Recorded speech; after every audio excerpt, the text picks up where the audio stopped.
Bonjour à tous, bonjour à toutes, bienvenue sur les Sentiers du Réel, je m'appelle Alexis, et aujourd'hui nous allons parler d'un sujet fort intéressant, comme d'habitude, comme chaque vendredi, puisqu'on va évoquer, avec Thierry Rodan, que vous connaissez déjà toutes et tous je pense, le tarot de Marseille et la Kabbale, apparemment qui sont intimement liés. Alors, c'est vrai que le tarot de Marseille, il faut dire qu'il y a énormément de choses, à chaque fois quand vous regardez une lame, les 22 majeurs notamment, chaque lame a vraiment beaucoup de symbolique et beaucoup de détails, ça va finalement un peu dans tous les sens. Bonjour Thierry, comment vas-tu? Je parle tout seul. Très bien, non, très bien. Mais effectivement, tu as raison. D'abord, il y en a 22 lames, exactement comme on a 22 lettres Voilà. dans l'alphabet hébreu. Et bien sûr, donc, on le retrouve, on le verra. Sur chaque lame, il y a une lettre de l'alphabet hébreu. Et c'est très important. Et surtout que le tarot, ou les lames des tarots, ce qui est très riche là-dedans, c'est que finalement, c'est de la symbolique. Oui. Et donc, tout le monde pourra un peu y trouver son compte. Voilà, c'est ça. Alors, toi, tu t'intéresses au tarot de Marseille depuis combien de temps à peu près, Thierry? Ah oui, bonne question. Mais depuis au moins mes 17-18 ans, c'est quelque chose que j'aimais bien. C'est un petit peu par même les tarots que j'ai commencé. Et très vite, on m'a dit que les tarots, ce n'est pas simplement que la divination. Moi, je l'ai employé bien sûr pour faire de la divination, mais il y a aussi tout un aspect symbolique, initiatique, alchimique, et bien sûr, c'est intimement lié à la Kabbale. C'est ce que je vais essayer de vous démontrer aujourd'hui. Ouais, parce qu'effectivement, quand vous faites tirer le tarot, ou si vous voulez tirer vous-même, bien c'est vrai qu'un sceptique va dire oui, mais voilà, on peut voir telle symbolique, tu peux dire ça, ça va toujours tomber juste, ce qui n'est pas vrai. Si on le fait vraiment consciencieusement, un tarot, un tirage, donne beaucoup d'informations, effectivement, liées à la personne qui les tire ou à la personne qui fait la demande. Mais oui, bien sûr, on pourra toujours interpréter de manière différente, mais c'est ça qui est génial avec ce tarot, c'est que finalement, ces 22 lames ne sont jamais quelque part les mêmes à chaque fois qu'on les regarde, quoi. C'est vraiment... Voilà, je pense que sur la petite vidéo sur les runes, si vous pouvez la revoir, j'ai dit que les runes étaient très laser, très précises, et que les tarots, il y avait un aspect plus psychologique. Voilà. Et je pense que c'est vrai. Vraiment, parfois, quand je veux plutôt faire une divination, mais plus basée sur la psychologie humaine, alors à ce moment-là, je préfère même les tarots aux runes. Ah oui, d'accord, ok. Quand on veut faire un travail en profondeur. Mhm. Ouais. Disons que quand on veut des réponses assez rapides, j'aime bien prendre les runes, mais quand je veux travailler quelque chose de très très profond, j'aime encore avoir recours Ouais. aux lames des tarots. Sans oublier qu'il y a quand même les mineurs aussi. Bon, ça, il y en a finalement 72, je crois, c'est ça en tout, avec les mineurs, les majeurs. Ça fait 78, je crois, à peu près. Il y a quand même, quand même un paquet de cartes et finalement, on peut quand même vraiment aller très très loin dans l'interprétation, quoi. Ce que peu d'ailleurs de tarologues font. En général, on reste avec les 22 lames et puis voilà, les 22 majeurs.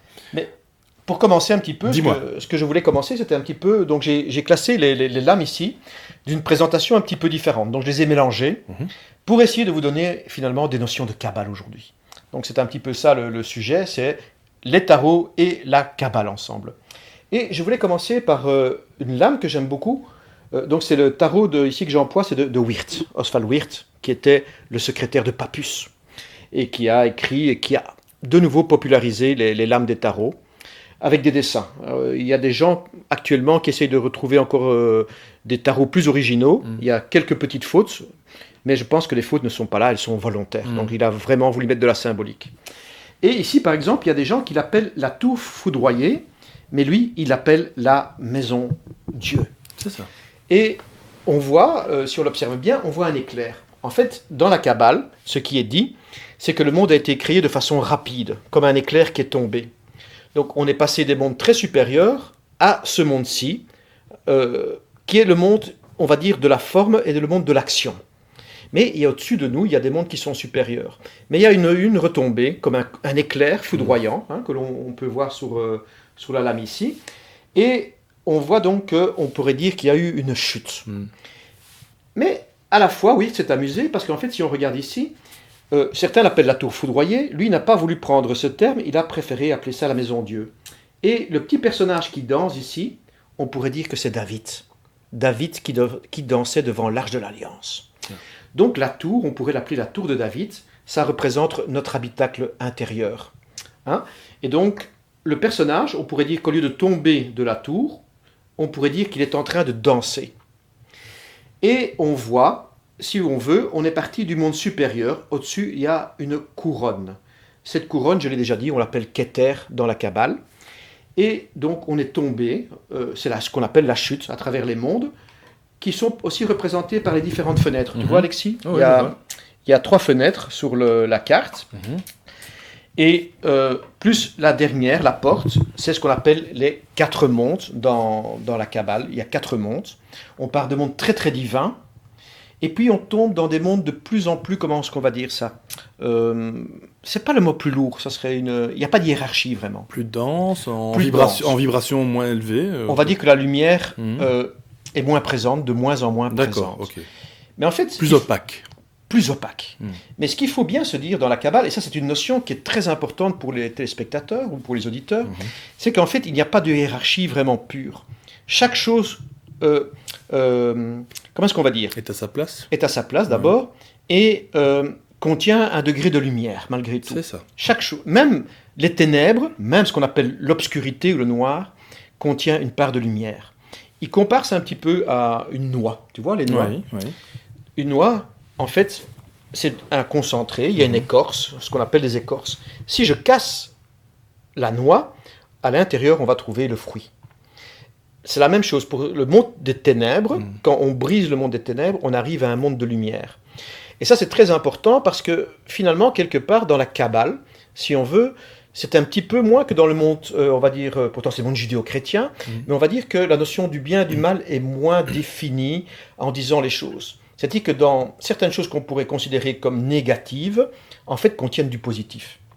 C'est un petit peu comme dans le taoïsme, par exemple. Voilà, le Tao, le fameux symbole du Tao. Est-ce qu'on pourrait dire que la nuit est inférieure au jour? Est-ce qu'on pourrait dire que le froid est inférieur à la chaleur? Ce sont des choses différentes. Donc, le monde s'est concentré, mais malgré tout, la mission du kabbaliste va être de raffiner ce qu'on estimerait, nous, être du mal, en fait, contient des énergies, des étincelles divines. Et en libérant ces choses-là, d'ailleurs on le voit, toi qui t'es occupé d'ailleurs des orbes, on voit, il y a toutes ces petites boules d'énergie, comme des orbes sur cette carte. Il y en a d'autres cartes des tarots où on trouve ce qu'on appellerait des petits tiglets, des gouttes d'énergie. C'est ça. Voilà. J'avais déjà dit d'ailleurs que pour ceux qui s'intéressent aux orbes, c'est assez curieux de retrouver ça dans les cartes là, des tarots. On retrouve toutes ces boules d'énergie. Donc ce sont des étincelles divines qu'il faudra tout simplement extraire de la matière pour remonter. Et d'ailleurs, c'est assez curieux aussi, c'est que le but du kabbaliste, ce n'est pas une expérience qui est vraiment personnelle. Lui-même, le kabbaliste, donc, va devoir faire ce qu'on appelle la remontée. Donc on va monter de Malkout, on va remonter jusqu'à Keter, la couronne. Cette remontée va être lente, on va le voir tout à l'heure, et progressive.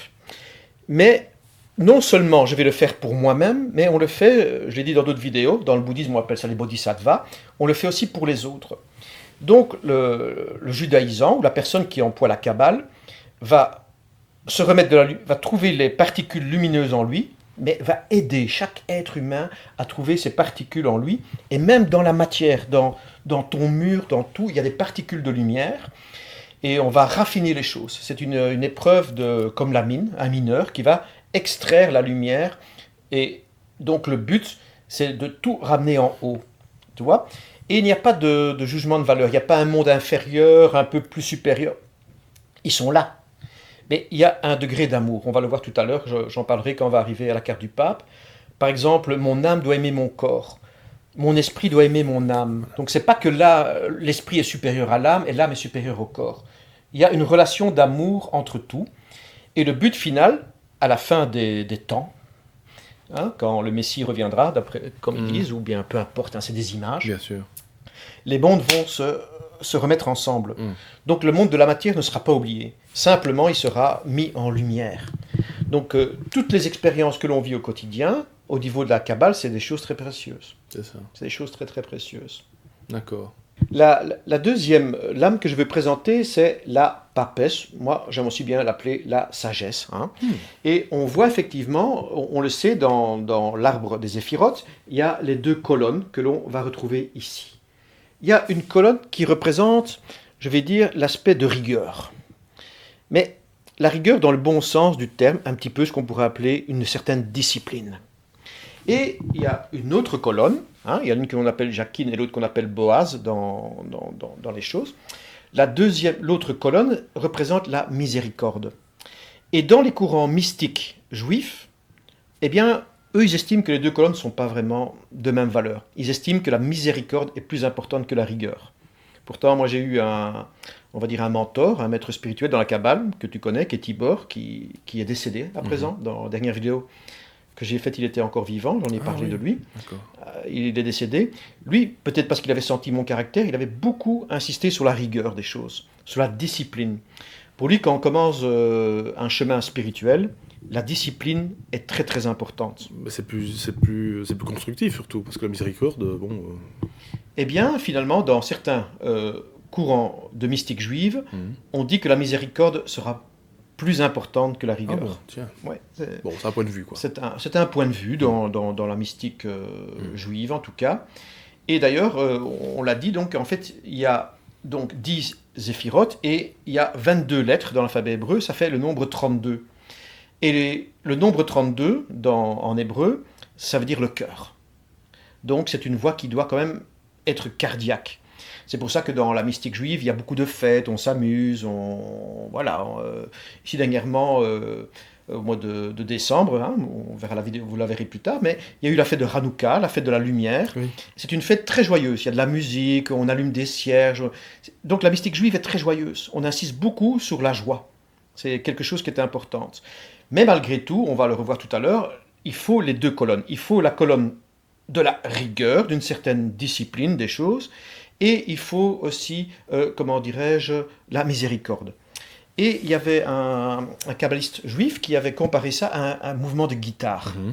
Il y a une main, moi je ne sais pas jouer de la guitare, mais voilà, il y a une main qui doit faire les notes, c'est rigoureux, il faut mettre les doigts au bon endroit, et l'autre main qui gratte est généreuse, donc il y a la générosité. Et c'est la combinaison des deux, une certaine rigueur et une certaine générosité, qui va permettre d'arriver à un équilibre et d'obtenir de la musique. C'est ça qui donne la musique de la vie. Joli symbolique. Alors, pour un petit peu avancer tout doucement, quand même, je reviens en arrière, c'est très important. Donc, on le sait, dans la papesse, il y a le voile. Ce voile, dans la Kabbale, on considère qu'il y aurait 3 à 4 voiles différents, donc entre les différents mondes. Comme j'ai dit tout à l'heure, il y a 4 mondes différents.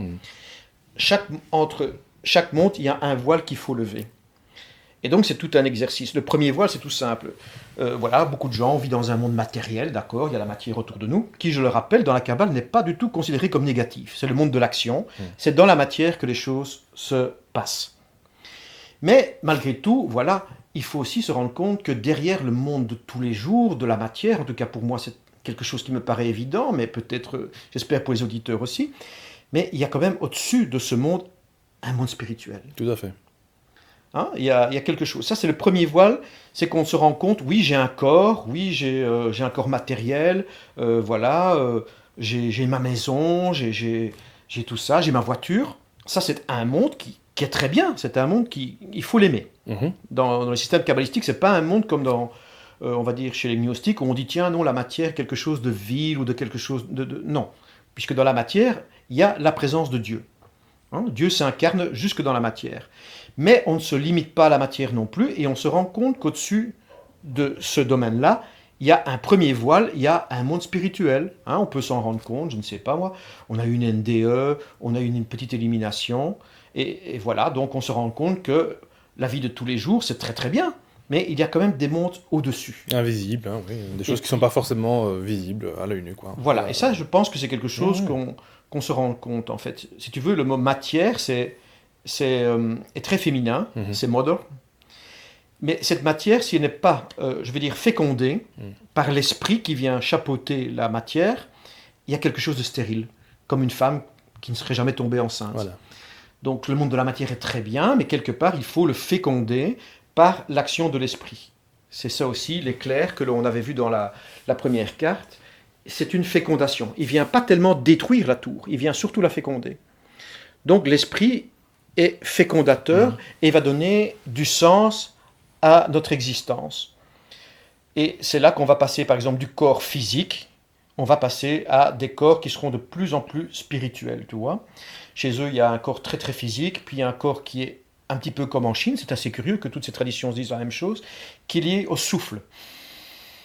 Le souffle. Si vous lisez la Bible et tout ça, vous verrez que le souffle est très important. Donc il n'y a pas que dans les techniques orientale où le souffle est important. Aussi, dans le monde judéo-chrétien, le souffle est très important. Et puis, on va monter à des degrés de plus en plus purs, j'ai déjà dit ça, jusqu'à vraiment la fine pointe de l'esprit, où là, on touche vraiment à la couronne, on touche au divin. Donc là, on est vraiment dans une relation presque où le voile est extrêmement fin. Voilà. Extrêmement fin. Dans l'Advaita, dans l'hindouisme, il y a des gens qui vont jusqu'à percer ce dernier voile. Donc là, il y a vraiment une connexion totale entre le divin et l'être humain. Mais je dis, ça, je l'ai déjà dit dans d'autres vidéos, ce sont des niveaux très très hauts. Je ne sais pas qui y arrive, peut-être des tout grands mystiques ou quoi. On peut s'y brûler les ailes, je suppose. Donc, si on va un peu trop haut, peut-être pour certaines personnes en tout cas. On va voir. Enfin, voilà. Dans la Kabbale, en tout cas, de nouveau, moi, mon maître ou mon mentor proposait de faire une petite route qui est progressive, quand même. Voilà. Donc, la levée des voiles, ça va se faire de façon progressive. On lève d'abord le premier voile. Lui m'avait dit, c'est un petit peu comme un bébé il se réveille. Au début, il va voir que, si tu veux, quelqu'un qui est dans les ténèbres totales. On met un petit peu de lumière, il va d'abord voir des nuances de gris. Et c'est seulement avec le temps qui va commencer à voir les couleurs, tout le bleu, le vert. Mais au début, quand on se réveille, c'est quelque chose, voilà, si on plonge quelqu'un, ça peut arriver, je l'ai déjà dit dans des vidéos, il y a des gens qui sont prêts, mais mon idée c'est qu'ils ont une préparation, peut-être dans des vies antérieures ou des choses comme ça. Il y a peut-être des gens qui sont prêts à avoir une illumination assez soudaine, mais voilà, il y a d'autres personnes, ça demande plus de temps, plus de développement. Ouais, c'est ça. Et voilà, donc il faut... C'est comme l'éveil, c'est comme les personnes ici sur la chaîne, les auditeurs, je pense que vous reconnaîtrez, il y a des personnes qui voilà, ne veulent pas être brusquées non plus, et puis il y a des personnes qui sont prêtes vraiment à aller beaucoup plus loin, voilà, c'est chacun à son rythme, et puis voilà, c'est ça qui est important, c'est de respecter ça. Ici, dans la lame suivante, c'est donc... J'ai montré la papesse, d'accord, c'est l'aspect toujours féminin. Il y a toujours l'aspect féminin et l'aspect féminin et masculin. Donc je l'ai dit, il y a une colonne qui est plutôt masculine et il y a une colonne qui est plutôt féminine. Donc il y a vraiment toujours cette idée-là, un petit peu, de nouveau, c'est assez curieux, comme dans le taoïsme, où il y a le yin et le yang, donc il y a toujours ce balancement entre le féminin et le masculin. Tout ce qui est le I et le J, le yod, est très masculin. C'est de l'énergie très, très, très concentrée. Et par exemple, le Bet, par exemple, ou d'autres choses, comme dans Boaz, qui commence par lettre B, c'est le sanctuaire, c'est le féminin. Donc il y a toujours cette relation entre le féminin et le masculin, à tel point qu'on pourrait dire que la Kabbale est un livre quasi, je m'excuse d'employer le terme, mais un peu sexuel, dans le terme, en tout cas, de relation, de fécondation de l'un vers l'autre. Le masculin et le féminin sont très très utiles l'un à l'autre. Mais pas sexiste, justement, voilà. Non. Et aussi, donc, je le dis, un peu aussi dans un domaine d'égalité. Ouais, donc, voilà, c'est ça. D'ailleurs, on le sait, dans la Kabbale, la femme est même très importante. On voit toutes les femmes dans la Bible qui doivent être fécondées, qui sont stériles au départ, et qui, peut-être en fin de vie ou très tardivement, sont enfin fécondées. Ce que le catharisme avait compris d'ailleurs, cette égalité avec les femmes et les hommes, justement. Donc les cathars... Les bons kabbalistes, paraît-il, sont des bons amants. Oui. Voilà, donc je le dis parce que vraiment la sexualité doit être bien comprise. C'est une sexualité qui est vraiment très acceptée pour un kabbaliste. Il y a vraiment cette notion que la fécondation de l'un et de l'autre, les deux sont utiles pour donner un germe. Voilà, il faut une matrice, et puis voilà, il faut le yod, et puis il faut le bed, il faut les deux, il faut l'homme, il faut la matrice, et il faut l'organe fécondateur pour pouvoir progresser. Donc c'est assez important, on pourrait dire c'est presque un peu tantrique aussi, un peu la Kabbale. Il y a du tantrisme. Et c'est pour ça qu'on va toujours voir, d'un côté, il y aura, d'un côté on a le pape, et puis de l'autre côté on a la papesse. On aura l'empereur, on aura l'impératrice, qui sont donc toujours complémentaires. On va dire que et donc aussi des domaines. Le pape, je dirais, la papesse représente plus le domaine spirituel, et l'empereur, le 4, représente la matière, et l'impératrice représente aussi la matière. C'est très important. Donc il n'y a pas de supériorité, ce sont 4 choses qui se complètent.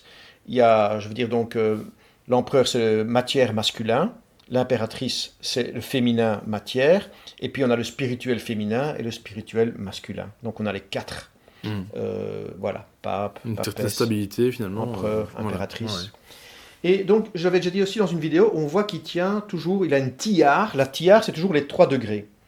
Donc, on a le corps physique. Mhm. Derrière le corps physique, on a ce qu'on appelle le nefesh. Le nefesh est lié, je l'ai dit il y a 2 minutes, À la respiration. à la respiration. Ouais. On a le rouach, ou le rouak, je ne prononce peut-être pas bien ça, roi simplement.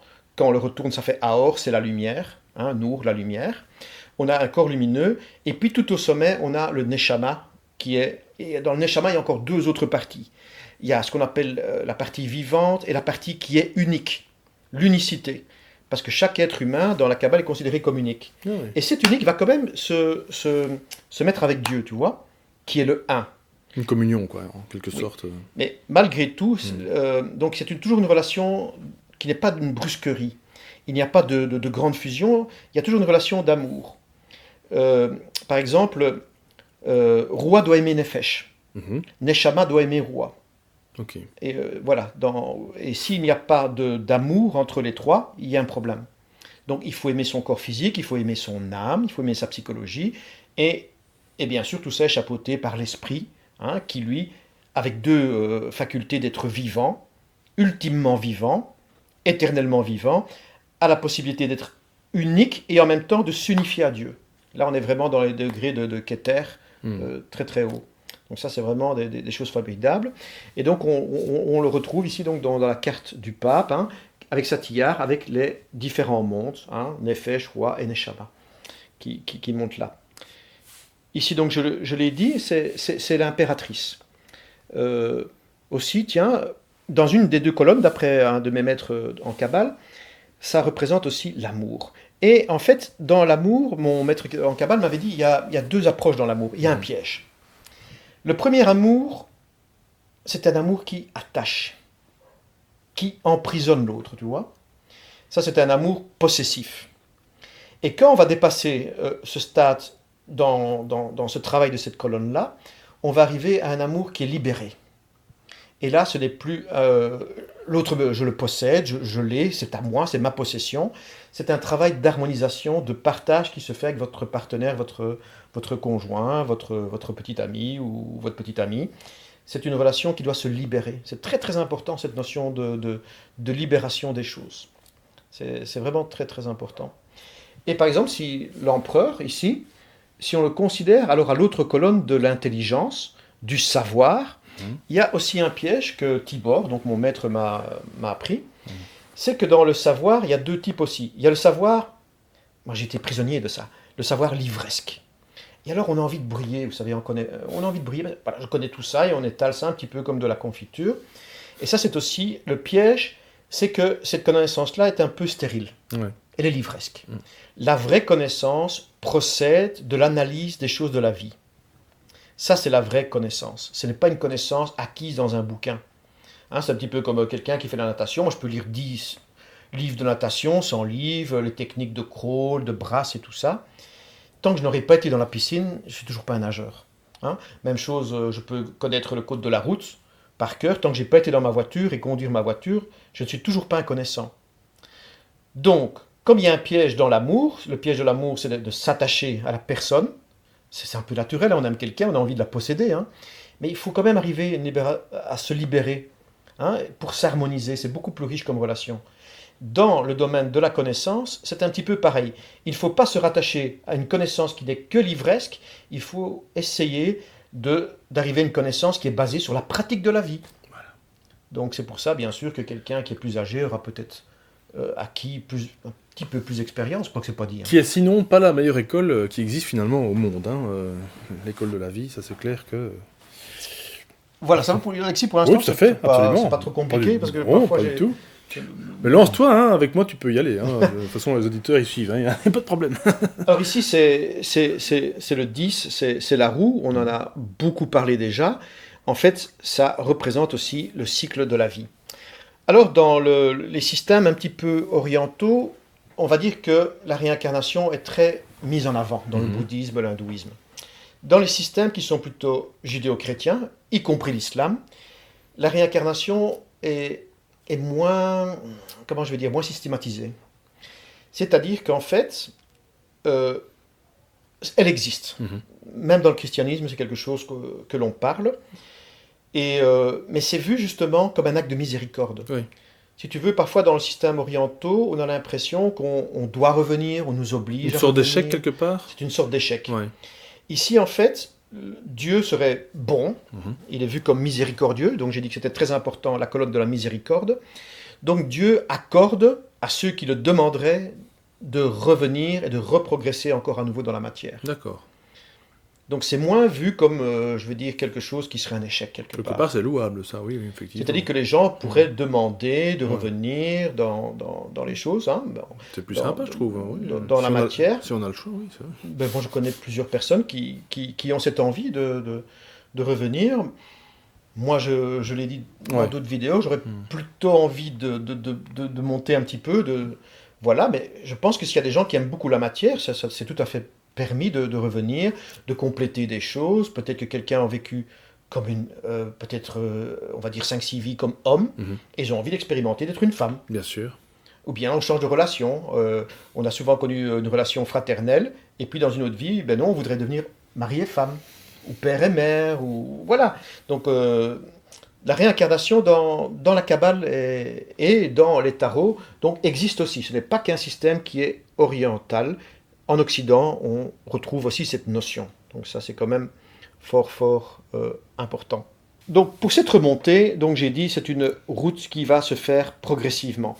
Au début, on peut être donc, on va dire les deux femmes pouvaient représenter les deux colonnes. Mhm. D'un côté, une femme peut-être un peu plus, je veux dire, on va dire olé olé, un petit peu plus zen. Ouais. Et de l'autre côté, on voit une femme un petit peu plus stricte. Hein, C'est ça. et un On petit pourrait dire presque la femme et la maman, presque. Hein. C'est un peu. C'est ça.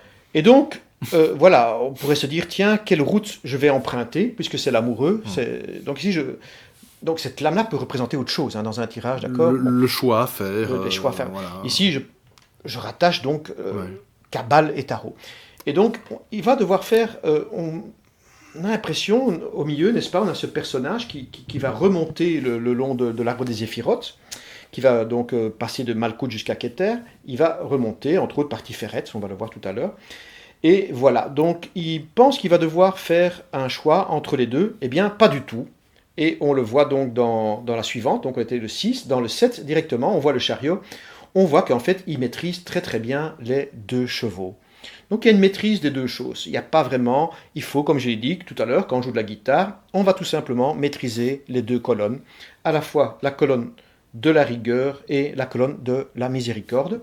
Et lui, de nouveau, je m'excuse, mais c'est très taoïste finalement la Kabbale.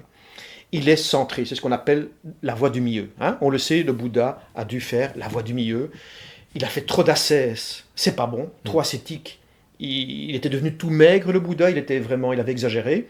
Et il avait dit qu'il fallait faire un peu comme la corde d'un arc, hein, qu'il fallait la juste tension. S'il y a trop de tension, on ne sait pas décocher la flèche, hein, comme la flèche qu'on retrouve ici, hein, sur le petit Cupidon. Hein. Et si la corde est trop molle, ça n'ira pas non plus. Donc il faut trouver ce qu'on appelle l'invariable milieu. Mencius, dans le taoïsme ou le confucianisme, a écrit un texte là-dessus, sur l'invariable milieu, où il ne faut pas exagérer, donc pas d'extrémisme. Et c'est comme ça que mon maître de Kabbale disait toujours tolérance par excellence, pas d'excès, pas trop d'ascétisme, mais non plus pas... Voilà, une juste tension qui permettra de progresser doucement dans une ambiance un peu soyeuse. D'accord, ok. Ouais, donc ça ne va pas devenir non plus une contrainte quand on se lance là. Non, là-dedans, je pense qu'il faut... Mais moi j'ai parfois difficile, je suis quelqu'un d'un peu exigeant avec moi-même, mais normalement il faut être doux avec soi et doux avec Et les c'est autres. encore le travail de toute une vie, je suppose. Ah oui, on y arrive. Voilà. C'est vraiment difficile. Ça, on a déjà discuté dans... Mais il faut être soyeux, en Ouais, fait. ouais, Il faut être soyeux avec soi-même et avec les autres, et être dans ce qu'on appelle une voie du milieu. Hein, on le voit, il conduit son chariot relax, zen. Voilà. Ouais, il y a un cheval qui tend à vouloir aller, je crois, dans une autre Oui, direction. oui, ça Enfin, dépend en tout cas, ici. sur- Hein. sur Chez la- Wirt, un petit peu Ah oui, la moins. version Marseille, en tout cas, oui, c'est ça. Ici, mais Wirt, il a un petit peu changé de les... oui, Wirt a un petit peu fait. Et puis parfois, il y a marqué Sa Majesté, SM. C'est aussi alors dans l'alchimie le soufre et le mercure. Sa Majesté, le S pour Sa Majesté, Ah ouais, d'accord. soufre et mercure. Ok. Et donc voilà, mais aussi en alchimie, c'est la même chose. Hein. En fait, la Kabbale ou l'alchimie interne, c'est quasi le même chemin. Hein. C'est-à-dire pour ça, d'ailleurs, on pourrait peut-être aussi des séries, on pourrait faire les tarots et l'alchimie. C'est tout à fait la même chose. Donc, il y a quand même, donc je vais le dire, il y a 22 lettres, je l'avais déjà dit, en Kabbale, et il y a 3 lettres matrices qui sont le Aleph, le Men et le Shin. Le Aleph est lié à l'air, le Men est lié à l'eau, et le Shin, c'est le feu. Hein, ce sont 3 lettres matrices qui ont fondé justement l'arbre des Éphirotes. Le Mem, qui est la lettre M, signifie d'ailleurs milieu. Un M, c'est le milieu. Voilà. Hein, d'ailleurs, la position, on va le voir dans le tarot, c'est en lettre 13. On est plus ou moins au milieu de 22, quoi, plus ou moins. Bon. Et Aleph commence avec le battleur. Donc Aleph, c'est le battleur.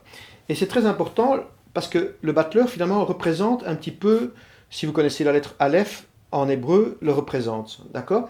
Donc il y a les influences divines et les influences qui vont descendre sur la terre. Mais il y a aussi une saisie dans le Aleph, une coupure. C'est ce voile qu'il faut relever. Parce qu'en fait, il n'y a pas vraiment de voile. On a l'impression qu'il y a un voile, surtout quand on se coupe du divin.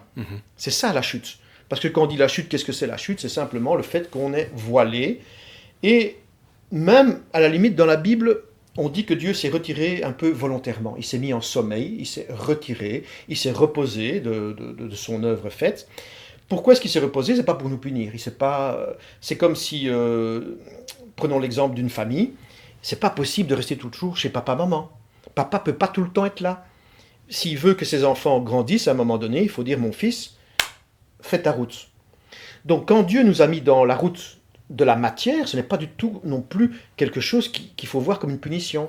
C'est simplement que Dieu nous dit maintenant, va expérimenter les choses. On est ici pour la connaissance du bien et du mal. On est descendu, tu vois même le mot descendre, qu'est-ce que ça veut dire ça. Il y avait quelqu'un qui m'avait dit un jour comme ça, c'est comme l'expression une femme qui tombe enceinte. Pourquoi est-ce qu'elle tombe enceinte ? Elle pourrait s'élever enceinte. Pourquoi est-ce qu'elle tombe ? C'est vrai ça. Comme si c'est... elle est tombée enceinte. Et je conseille à aucune femme enceinte de tomber non plus, parce que là pour le coup... Pourquoi elle est tombée ?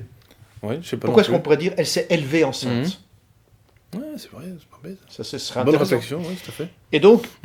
Quand on parle de la chute, c'est une façon de parler, d'accord ? Ouais. On est devenu dans un monde tout simplement de matière, c'est un monde simplement de l'action et de la forme. Voilà, encore une fois, c'est un peu plus dense, un peu plus, toujours beaucoup plus lourd, je le dis à chaque fois quand tu interviens, c'est vrai que, voilà, c'est ça tomber en fait, c'est parce qu'on vient d'une autre fréquence simplement, et puis voilà, plus basse quoi, peut-être, plus haute enfin, et on retombe dans le plus bas. Et donc voilà, bref. c'est ça, le Aleph, on voit bien, il y a Dieu est là, et nous on est là dans le monde, et il y a une main vers le ciel, une main vers la terre, mais il est unifié, on peut dire que le battleur est unifié.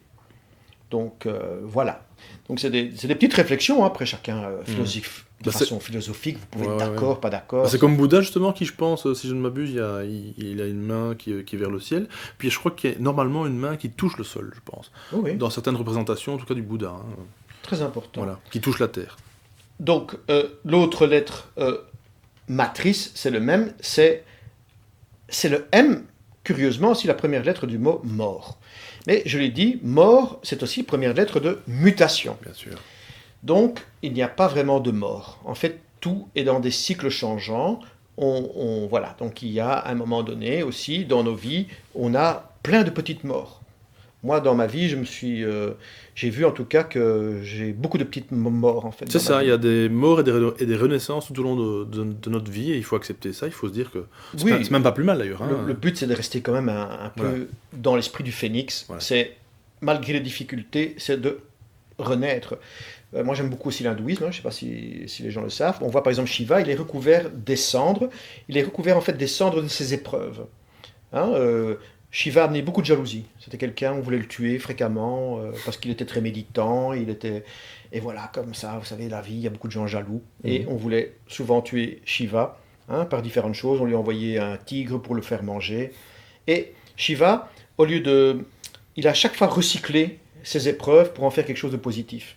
Et donc les cendres de tout ce qu'on a voulu le blesser, il s'en est recouvert pour se faire une sorte de carapace. C'est un fameux travail, ça, quand même, hein, ici-bas. D'être un petit peu...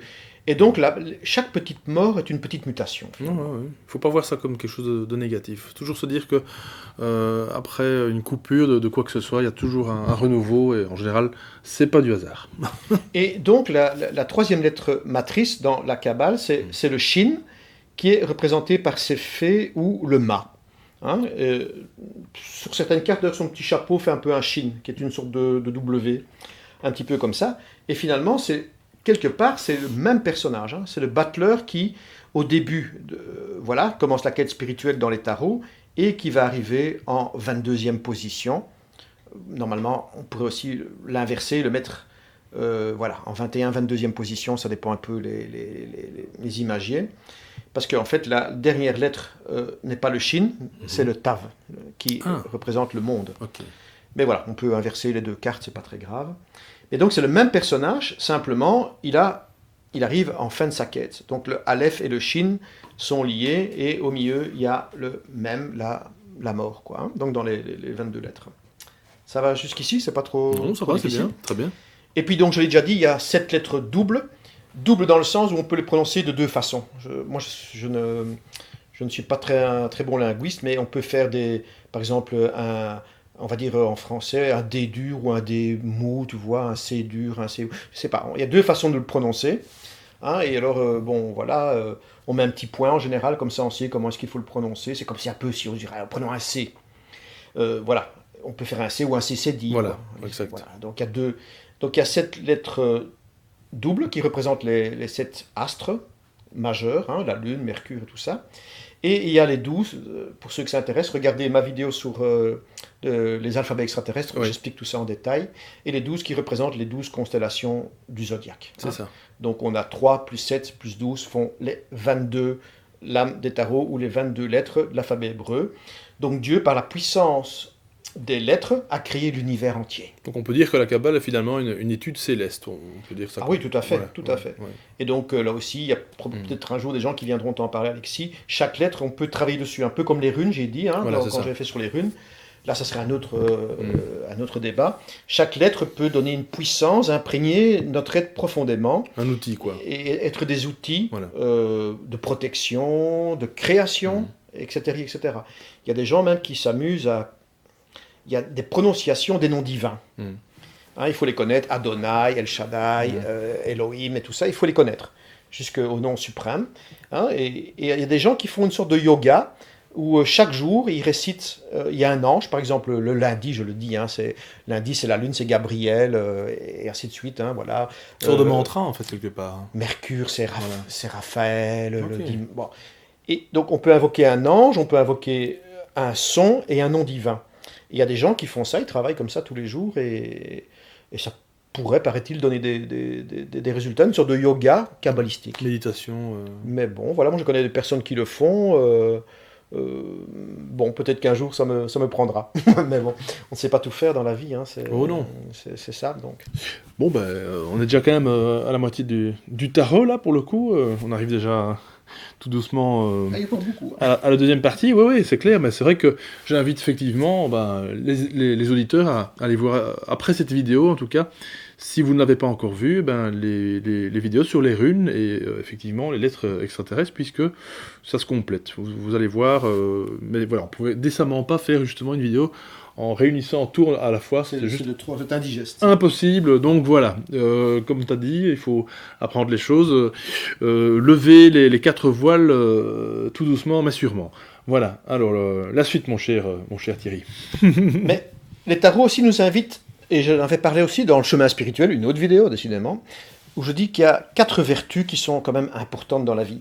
La première ici, c'est une invitation, on voit, c'est l'ermite, c'est une invitation, d'ailleurs pour ceux qui pratiquent les tarots, c'est bon à savoir, c'est une des vertus aussi, c'est ce qu'on appelle la prudence. Hein, on voit qu'il écarte avec son bâton, il écarte le serpent. Bien sûr, on pourrait aussi dire que c'est la colonne vertébrale et la kundalini qui après va remonter le long du bâton, hein, bien sûr.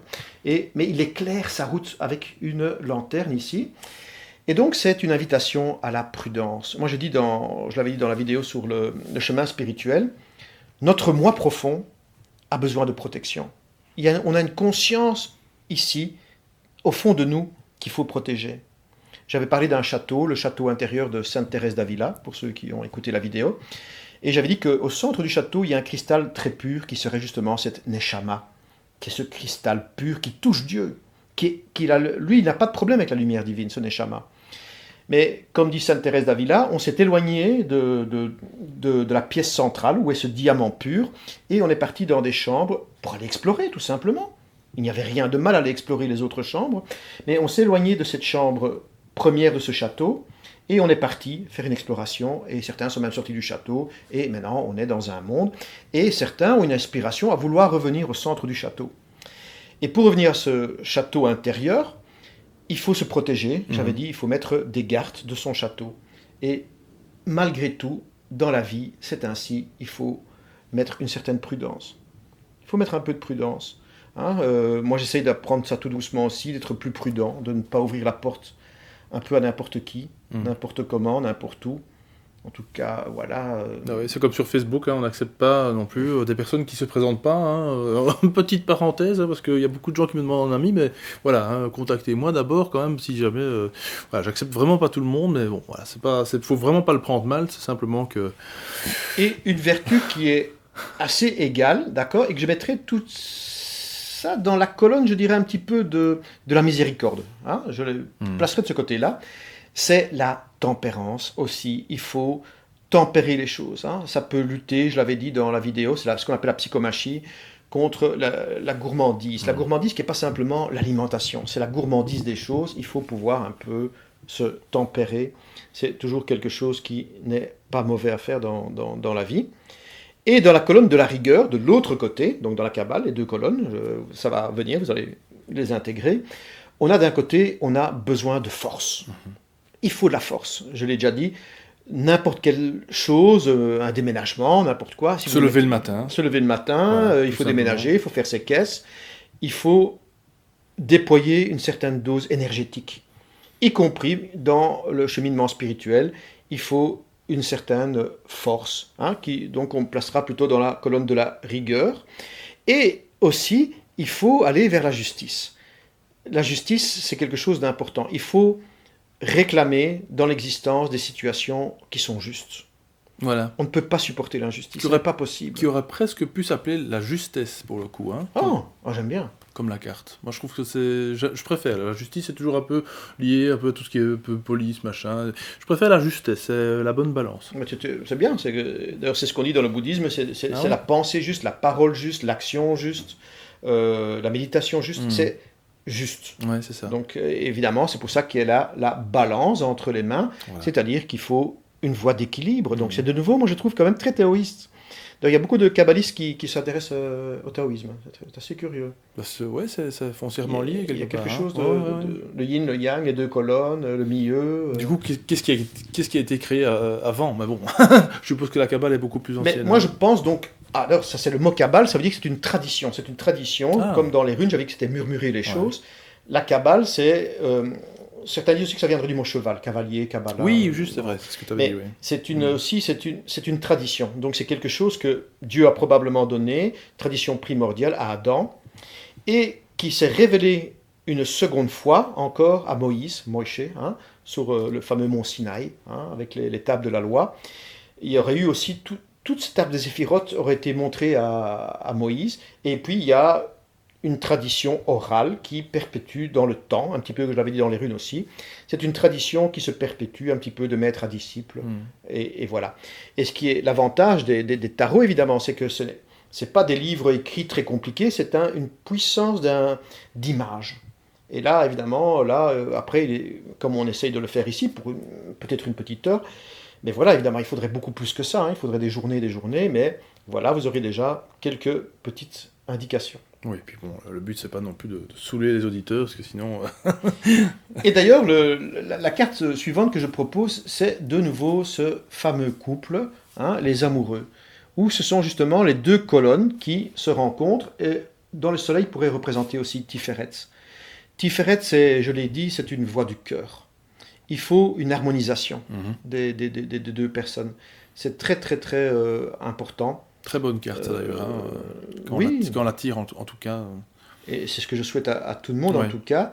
je pense aussi que certaines relations peuvent, sentimentales, c'est pas toujours facile dans l'existence, hein, il y a des échecs, il y a des multitentatives pour essayer de former un couple, mais l'amour d'un homme et d'une femme est très préparatoire aussi à l'amour universel et l'amour de Dieu aussi.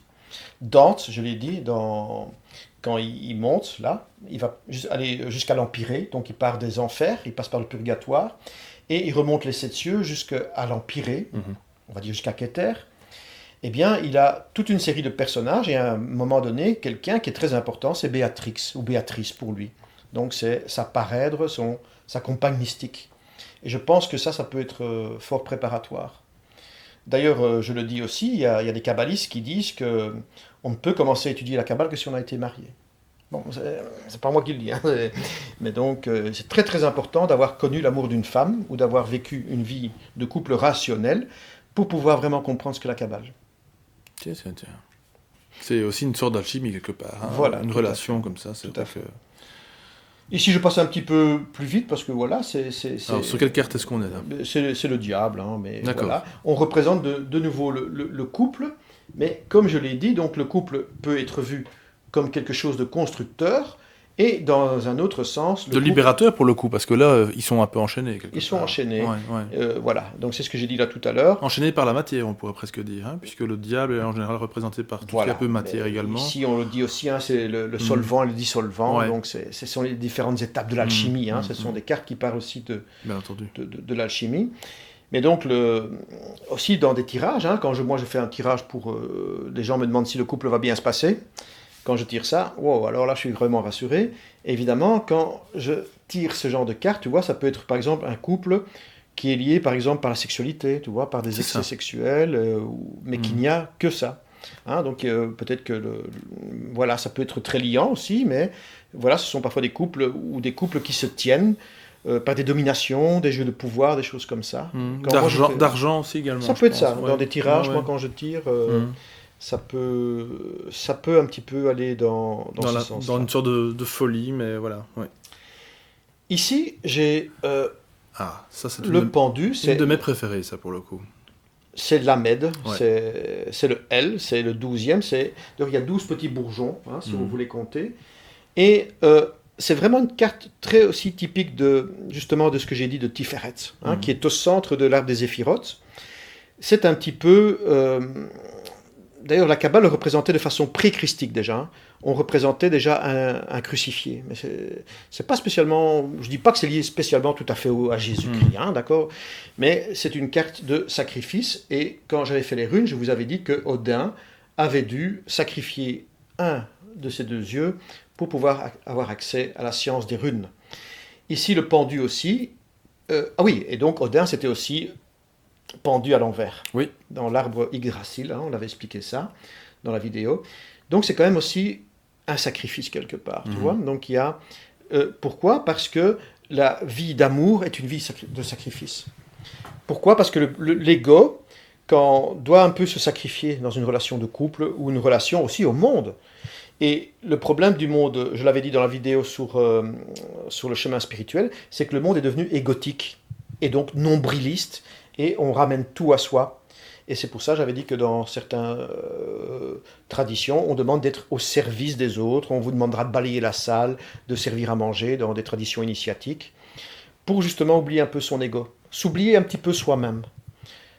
Voilà, c'est important d'être soi-même, c'est évident, hein, je l'ai dit. Donc dans Neshama, il y a ce qu'on appelle l'unique et la vivante. Il y a la vivante et l'unique dans Neshama. Donc nous sommes des personnages uniques, donc je n'ai pas dit qu'il faut... ne pas se donner d'importance, mais pas de la surimportance. Voilà. À ce moment-là, ça devient de l'orgueil. Encore une fois, un juste équilibre. Hein. Ou de la fausse modestie. Mais donc voilà, ou de l'amour-propre, ce qu'on appelle l'amour-propre, mais qui est démesuré. Hein. On doit avoir de l'amour-propre. Oui. Mais pas démesuré. Non, c'est ça. On est en interaction avec l'univers, avec les autres. Et voilà. Et c'est un petit peu ça aussi, le fait... en tout cas de se sentir encore une créature. Moi, je ne suis pas Dieu. Même s'il y a Dieu qui m'habite, je ne suis pas Dieu. C'est une certaine survie aussi, j'ai envie de dire. Hein, quelque part, comme tu dis, si on ne s'apprécie pas, si on ne se respecte pas, quelque part, on a envie de tout lâcher et puis on ne fait plus rien, quoi. Hein, je veux dire, là, donc c'est une certaine survie. Voilà. Ici, moi, je l'aime toujours beaucoup, hein, mais on la retrouve toujours. C'est aussi la carte donc de l'étoile, hein, qui est importante.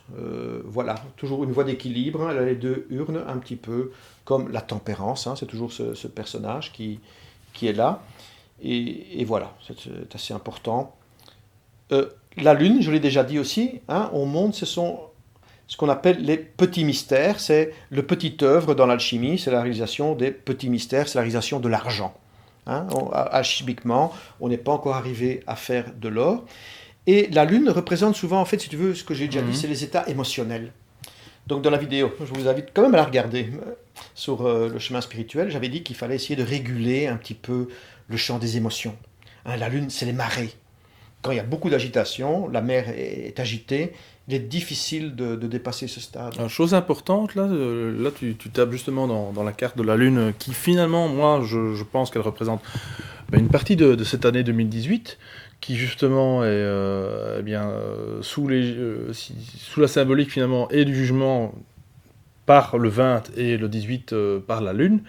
Eh bien, j'espère qu'à l'heure où on tourne cette vidéo, il n'y aura ni de guerre, ni de problème d'argent, parce qu'effectivement, la Lune, comme tu le sais, est représentée par l'argent. Comme tu le sais, peut-être le Bitcoin est monté en bourse. Et donc voilà, j'espère que ça va pas faire des misères à l'heure où on tourne cette vidéo. Et donc, mais voilà, ça c'est le côté négatif. Mais après, la Lune, c'est des déménagements également, sous une autre symbolique. Là, pour le coup, ça c'est la symbolique du tarot même. Hein. Là, tu parles en tant que symbolique kabbalistique, enfin, en français. Mais voilà, donc c'est très important, la fameuse carte du 18. T'aurais pas encore un petit truc à dire là-dessus, au niveau Kabbale Non, donc on voit aussi le cancer. Donc il faut savoir qu'en astrologie, il y a une échelle qui va du signe des cancers jusqu'au Capricorne. Le Capricorne qui est représenté par Saturne, qui porte sa couronne, donc Keter. Donc on va toujours de Malkout à Keter, et c'est les fameuses échelles de Jacob. On passe par les 12 signes du zodiaque. Si on part du cancer pour remonter au Capricorne, après ça continue. Hein. Voilà, donc après ça, bien sûr, il y a encore le Verseau, les Poissons, et voilà. Mais au milieu du zodiaque, du Cancer jusqu'au Capricorne, il y a une échelle qui passe. Voilà. C'est important à savoir pour les gens qui font de l'astrologie, ils le savent. Pour les autres, peut-être qu'ils vont le découvrir. Et donc, j'avais dit, donc d'un côté, on a les petits mystères, et si je reprends ma carte des amoureux, c'est la carte solaire, c'est le soleil, ce sont les grands mystères. Là, c'est la réalisation de l'or alchimique. Hein, donc, c'est une étape beaucoup plus loin. On va dire que la lune est liée à l'âme, ce que j'avais appelé là tout à l'heure Nefesh et Ruach. Hein, c'est lié à l'âme. Et le soleil la lune n'est pas stable. Elle bouge. D'accord. En 28 jours, elle change, elle croît, elle décroît. Ouais, et donc, elle est inconstante au niveau de l'humeur, au niveau des choses. Le soleil, il brille pour tout le monde, il est stable. Là, on est dans le monde de la pure lumière. Hein, donc, j'avais dit qu'avec 4 mondes, on va monter vers les mondes de plus en plus lumineux. Et bien sûr, il faut donc dépasser ce stade, je vais dire, du champ mental. Je l'ai dit là tantôt, la fausse connaissance. Il faut arriver à une vraie connaissance. Ça passe par date, qui est aussi lié au chakra de la gorge, dans l'effet de la Kundalini. Où en fait, il faut arriver à la non-connaissance. On revient de nouveau au taoïsme, hein, où on dit qu'on doit désapprendre et compagnie. Donc vraiment, il y a un lien fort avec le taoïsme. Hein. On aurait presque pu appeler cette vidéo tarot, kabbalisme, kabbale et taoïsme. Mais c'est vrai que dans le taoïsme, on dit qu'il faut désapprendre. Ouais, voilà, c'est ça. Il faut redevenir... Voilà, des gens je comprends, où on désapprend, hein, pour arriver à ce stade. Et voilà, donc il faut vraiment dépasser la connaissance qui n'est que, je veux dire, livresque, hein, pour arriver à une connaissance de vie qui passe par la praxis, par le pragmatique. C'est pour ça que j'avais dit aussi que dans la vidéo sur le chemin spirituel, que de plus en plus les gens ne voulaient plus s'éloigner, aller vivre en ermitage. Hein, j'avais dit que les franciscains, dominicains revenaient vivre dans la ville. Et qu'on proposait de plus en plus, on le voit même dans l'hindouisme, même dans le bouddhisme, on repropose aussi les grands exercices spirituels que les moines ont découverts, sont proposés aux laïcs, Laos, le peuple, à tout le monde. Ce n'est plus un savoir qui est réservé. Et je dis, le genre de vidéo ici, je trouve ça très important, Alexis, parce que tu offres à tout le monde une connaissance. Oui. Et c'est pour tous. Moi, je déteste les gens qui font des petits secrets dans des chambres... Je m'excuse, des loges fermées. Oui. C'est ce que Claude Burkel, que tu connais très, très bien, avait toujours dit Moi, enfin, Claude Burkel, en tout cas, hein, je parle en son nom, en tout cas, s'il nous entend, il avait toujours dit que le partage était une de ses priorités, parce qu'effectivement, je pense que tout le monde n'est pas peut-être prêt à écouter certaines choses, mais je pense que la base des bases, en tout cas, pour pouvoir évoluer, en tout cas faire évoluer toute cette humanité quelque part, eh bien, ce serait effectivement de pouvoir partager tout ça. Mais voilà, encore une fois, comme tu dis, il y en a certains qui sont hermétiques, et très hermétiques même. Je vais Voilà. terminer par deux cartes. Ici, très très vite, bon, la résurrection, hein, je l'ai dit, il faut être comme le phénix, il faut pouvoir renaître de ses cendres de façon régulière. Voilà. Hein, c'est quelque chose de très très important. Et alors, pour moi, la plus importante, évidemment, ici, c'est la 21, mais on pourrait la mettre en 22. On pourrait l'inverser, je l'ai dit. C'est ça, parce que le tarot, précision, pour ceux qui ne connaissent pas du tout, il y a une carte d'ailleurs qui n'a pas de numéro, hein, je pense que c'est le mât, je pense. Le fou. Qui est devenu le joker dans nos jeux de cartes. Certains vont l'appeler la 0, certains vont l'appeler la 1, donc du coup, le chiffre... Mais il y a 22 lames, on est bien d'accord. Hein. Et c'est la réalisation, elle est arrivée à la couronne, est arrivée, la conscience est au milieu, là, est arrivée au couronnement, à Keter, donc a réussi le passage de la remontée au travers de l'arbre des Zéphirotes, en passant par les deux colonnes, hein, que j'ai beaucoup citées, rigueur, miséricorde, et en remontant dans un lien central, en passant par la voie du cœur. La voie du cœur est très importante, les kabbalistes disent, tu vois, c'est vrai qu'on a la pensée, hein, on a le yoga, je l'ai déjà dit, le yoga de l'action, karma yoga, on a celui du cœur, le bhakti yoga, et celui de la connaissance, le jnana yoga. Et les trois, dans la Bhagavad Gita, sont mis à égalité. Il n'y a pas un yoga qui est supérieur à l'autre. Mais on voit, ici j'ai l'intellectuel, d'accord, mais quand j'étends mes mains comme ça, je suis au niveau du cœur, mais si je les étends, on voit bien que le cœur peut dépasser aussi l'intellect. Le cœur est très important. L'intellect est important, mais le cœur est très important aussi. Il faut la combinaison, il faut les tripes, il faut le cœur. Qui est le premier cerveau d'ailleurs, entre parenthèses pour certains. Hein, les tripes, ça c'est super important. Et de nouveau, dans le taoïsme, il est considéré qu'il y a, décidément, le taoïsme est omniprésent aujourd'hui, il y a les trois centres aussi. Il y a le centre des tripes. Une sorte de trinité quelque part. Hein. Il y a le centre du cœur et le centre, ils appellent ça les trois champs. Hein. Voilà. Donc on a les trois champs, hein, le hara, et voilà.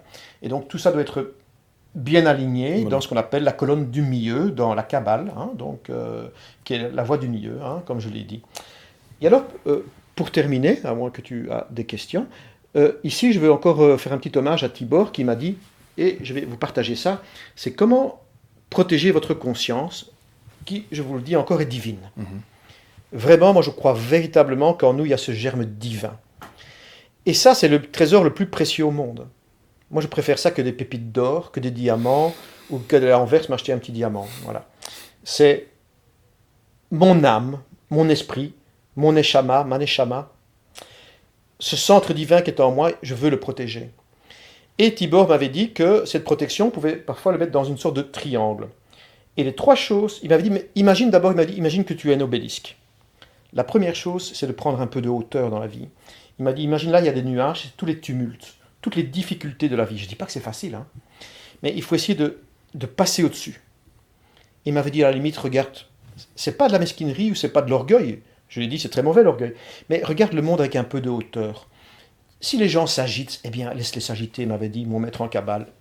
Pour toi, monte dans l'arbre des Zéphirotes, monte dans les colonnades, monte dans les colonnes, et regarde les choses d'un petit peu plus haut pour arriver donc à ce qu'on appelle le triangle supérieur en Kabbale, hein, donc entre Bina, Chokma, je ne prononce pas ça très bien, et Keter, on a le triangle supérieur où va se mettre la conscience fondamentale, très proche du divin.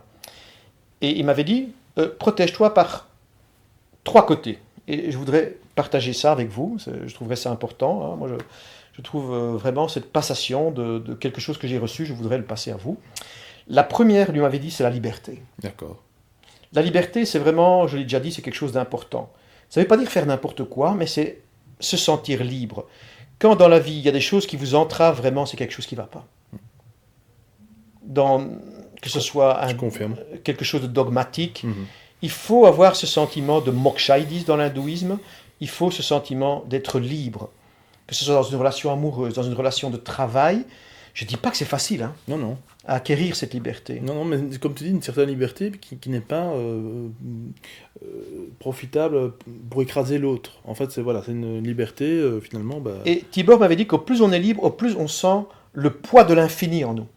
Ouais. Au plus on est libre, au plus on sent ce poids qu'on a quelque chose de très très puissant en nous. La respiration, tu viens de faire un truc très important. Quelqu'un m'avait dit, Nenki, je pense, m'avait dit, chaque fois que tu respires, tu recrées le monde. Enfin voilà, c'était une espèce de version plus C'est lié au nom divin. Il y a le Yod, He, Vo, He. Le Vov ou le Vav, je ne prononce pas ça très bien, c'est simplement un trait d'union, comme, je ne sais pas moi, entre Jean-Pierre, je mets un petit trait d'union. Le Yod, c'est une énergie qui est extrêmement concentrée, trop puissante, le Yod. Le Yod, c'est vraiment Dieu, c'est le tiglé de Dieu, c'est l'énergie qui a provoqué le Big Bang, c'est quelque chose d'inimaginable. Ouais, c'est ça, ouais. Et puis on a les deux He. Yod, He, Vo, He. Et les deux He, ce sont les deux mouvements respiratoires, ce sont les deux poumons. Donc c'est important, comme tu dis, Moi, je ne suis pas pour les techniques respiratoires très très fortes. Je n'ai jamais aimé ça. Il y a des gens qui vont le pratiquer, qui savent bien le faire. Voilà, il faut pratiquer. Ça, je le dis dans plusieurs vidéos, à ce moment-là, avec un maître compétent. En tout cas, il ne faut pas s'improviser dans des techniques respiratoires comme ça. Il faut faire ça avec quelqu'un qui connaît et qui sait où il va vous mener. Mais ce sentiment de liberté est très très important. Alors, un autre coin du triangle, j'ai beaucoup insisté, bon, moi-même je n'y suis pas encore arrivé, c'est arriver à avoir un vrai calme, une vraie quiétude. C'est ça. Ça, c'est vraiment quelque chose d'important. Et je l'ai dit dans la vidéo, ça veut dire qu'on a quand même dû dépasser un champ mental. C'est pas que le mental n'est mauvais. Le mental est un instrument. Dans l'Advaita, ils disent que le mental, c'est un outil, comme un ouvre-boîte ou un tournevis. Mais les gens qui sont prisonniers du mental, ils sont prisonniers d'un instrument. Absolument, ouais.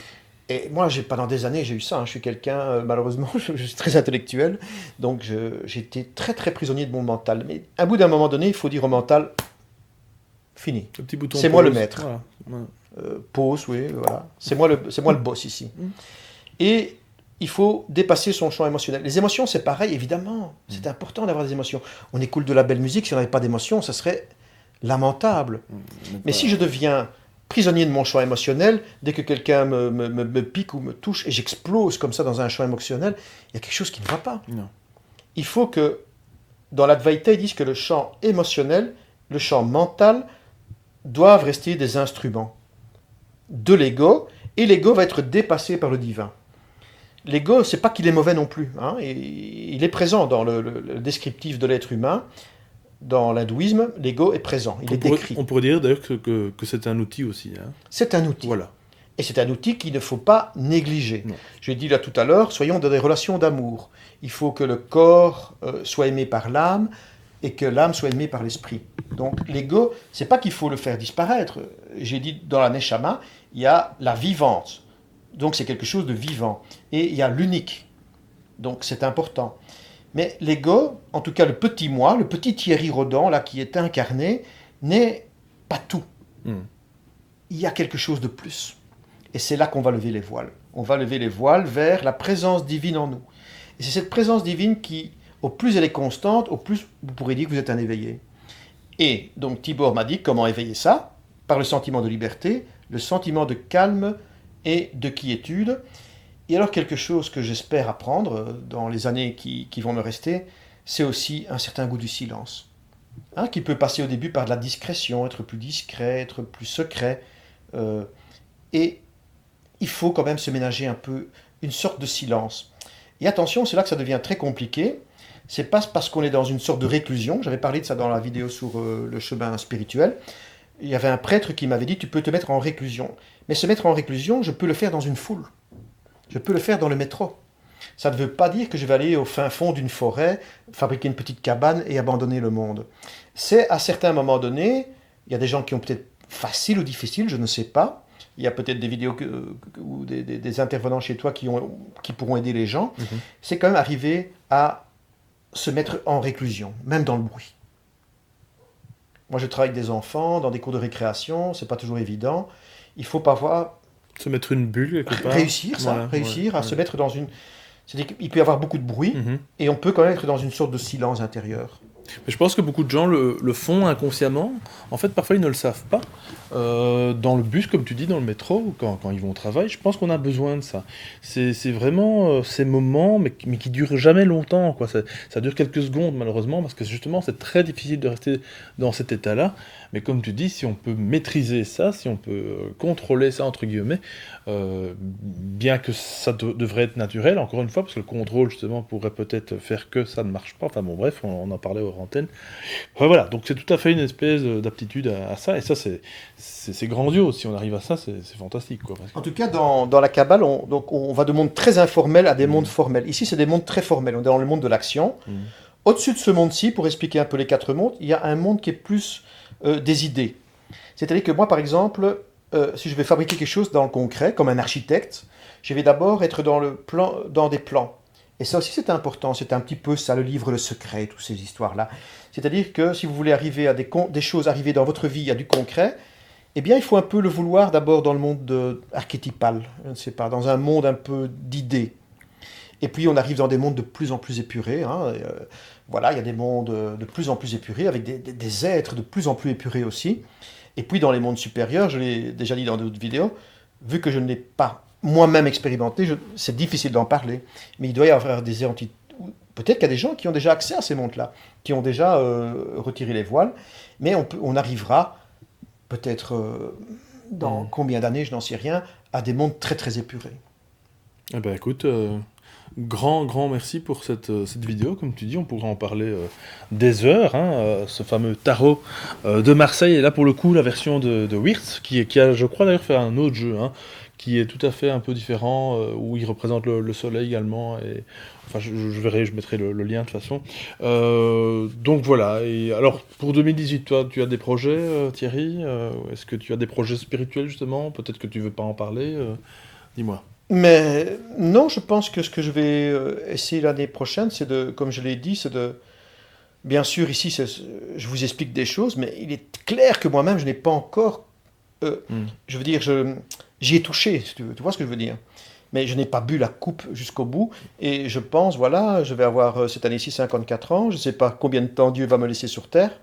Peut-être encore le double. Le plus longtemps possible, hein. Bah oui. Et voilà. Et... Oh, tiens, ça ferait la moitié de 108. 108 est un nombre important. Tiens. Ok, d'accord. Tiens, 54, c'est la moitié de 108. Il y a 108 grains dans un... justement, ça fait la lune. Si on retire le 0, ça fait 18. Voilà. Et donc voilà, je vais essayer de le faire moi-même. Et je l'ai dit dans d'autres vidéos, je pense que ce n'est pas facile. Ce n'est pas quelque chose qui est évident. Il y a peut-être des gens qui ont plus de facilité, c'est comme en dessin, c'est comme en musique, il y a des gens qui vont avoir facile, et puis d'autres devront produire plus d'efforts, et voilà. Et je pense que, en tout cas, ce que je vais essayer d'acquérir, c'est ces 3 choses. C'est de la liberté, ça ne veut pas dire que je vais devenir un anarchiste, c'est pas ça que j'ai dit, mais quand même essayer, par rapport à certaines situations de vie, à m'en libérer. À être de plus en plus calme, et parfois d'entrer un peu dans le silence, ce qui ne veut pas dire pour ça que je ne peux pas avoir une compagne, que je ne peux pas avoir des copains, que je ne vais pas aller en boîte, que je ne vais pas aller rigoler. Que tu ne fais pas d'interview. Mais essayer quand même de rentrer, en tout cas, dans des temps de quiétude et de silence. D'introspection. Ouais, essayer. Je crois que c'est important. Je pense qu'on a vraiment besoin de ça. Et je l'avais déjà dit effectivement dans cette vidéo. Et je pense qu'il est important de rentrer en soi, pour un peu mieux se connaître. Parce que je pense que la vie fait qu'on est parfois écarté de notre vrai soi. De la naissance, on est guidé par les parents, par l'éducation nationale, ensuite par le travail, par le patron. Si on est patron soi-même, eh bien par les clients. Et je pense qu'on n'a vraiment jamais le temps de savoir qui on est, quoi. Voilà, tiens, moi je fais tel boulot, je suis telle personne, j'ai telle culture, mais finalement, qui est-ce qu'on est sur cette terre? Donc voilà, posons-nous la question, reposons-nous, et je pense que vers l'extérieur, on pourra apporter beaucoup plus de choses. De toute façon, quelqu'un qui est vraiment éveillé, qui a passé peut-être le quatrième voile, on va dire, je pense qu'il va jamais le dire. Je pense qu'il est, de toute façon, c'est un être accompli, je pense, d'une certaine manière. Et c'est exactement cette fameuse carte du monde est représentative de tout ça. Un certain accomplissement, en tout cas, spirituel et matériel surtout. Voilà, parce qu'on est quand même encore de chair et de sang. Merci beaucoup, Thierry. Merci à toi. Et puis une très bonne année à toi encore aussi, puisque de toute façon, on peut se souhaiter la bonne année toute l'année, jusqu'au mois de juin quand même à peu près, parce qu'après ça devient un petit peu... On peut déjà faire presque Noël de nouveau, une année va tellement vite maintenant. Donc voilà, écoute, que du bon, et à tout bientôt. De toute façon, tu es toujours le bienvenu sur les Sentiers du Réel, et tu as un très bon accueil des auditeurs d'ailleurs. Merci, c'est très Voilà, gentil. écoute, je te remercie, et moi je remercie les auditeurs, et je vais leur dire à tout bientôt, vendredi prochain. N'oubliez pas de vous abonner, de commenter cette vidéo, de liker si ça vous a plu, et puis allez voir aussi d'autres vidéos, de Thierry notamment, et également de Pascal Boucher, sur l'alchimie et la Kabbale, très intéressante et complémentaire, je pense, à ce que Thierry vient de dire aujourd'hui. À tout bientôt, chers amis, à vendredi prochain, ciao ciao.